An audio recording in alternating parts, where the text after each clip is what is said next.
name is Crescentia Mufokeng. I'm the regional representative for BWI, Building and Woodworkers International, responsible for Africa and Middle East region.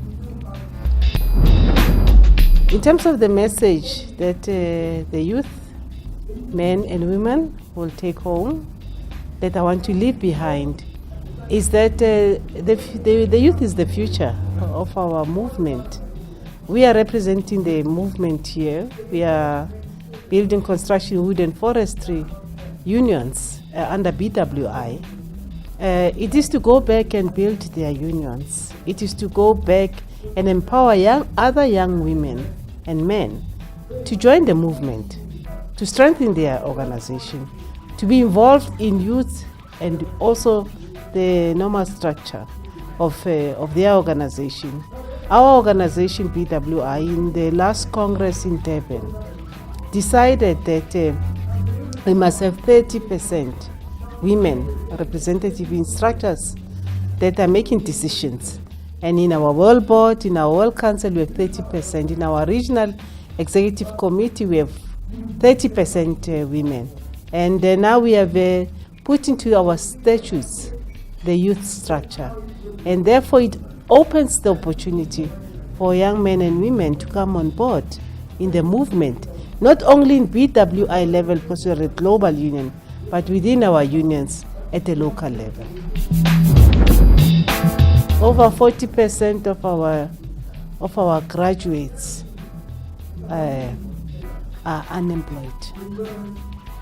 We are underutilizing as nations of Africa and the whole world. We are underutilizing young people's talent. They have the talent.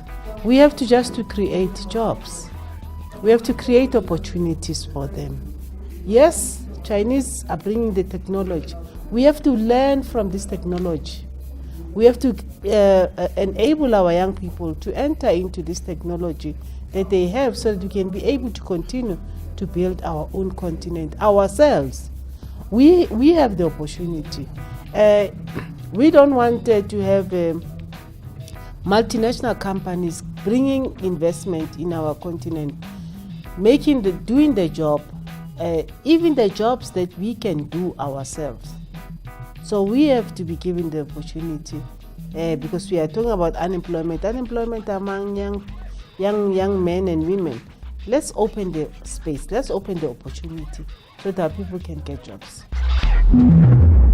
The investment we need now, but we have to use the investment meaningfully. We have to use the investment productively. Many of our countries have this investment, but many times money runs into individual pockets and more than investment. Here in Kenya, there is a big case on fraud in terms of this investment. And I think it's not only Kenya, but it is the entire continent. We have to ensure that we eliminate the people who are corrupting our nation's money. And we make sure that we bring credible leadership who can be able to utilize the investment for the benefit of the country.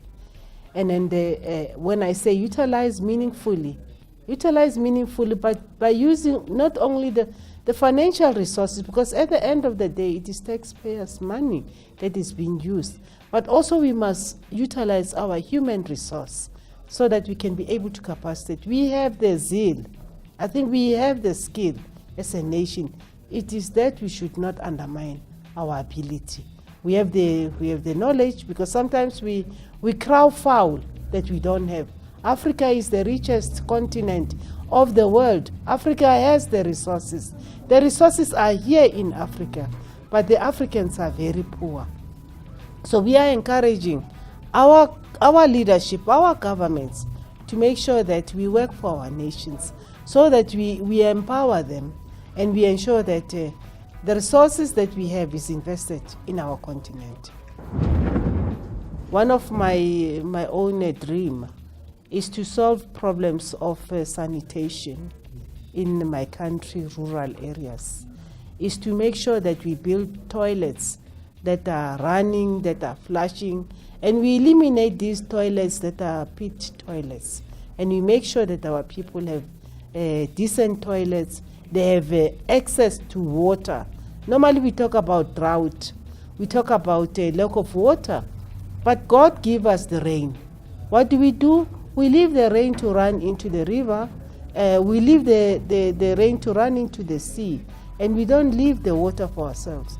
That we have to ensure that in all the countries we build reservoirs, water reservoirs, to make sure that we keep the water in the event that we no longer have the rain. This is what my dream is. And I'm saying that even young people can be able to use their talents to make sure that we enter the spaces that are not entered. Many young people want to live, as you say, work behind the desk. The work is not behind the desk. The work is in the field. We must improve roads, not only in the city, but roads also in the rural areas, roads in the urban areas. If we look at the model, even the model now that is brought by Chinese, we are building roads in the city, but we still have challenges of roads in our rural areas, in our urban areas. When you look around, you see a main road or third. When you look inside, it is mud, it is roughy, it is potholed. We have to end it. So it's really a great honor for me to share my own dreams, but also hoping that these young people will also share their dreams, so that we build a strong trade union organization that will live today and tomorrow.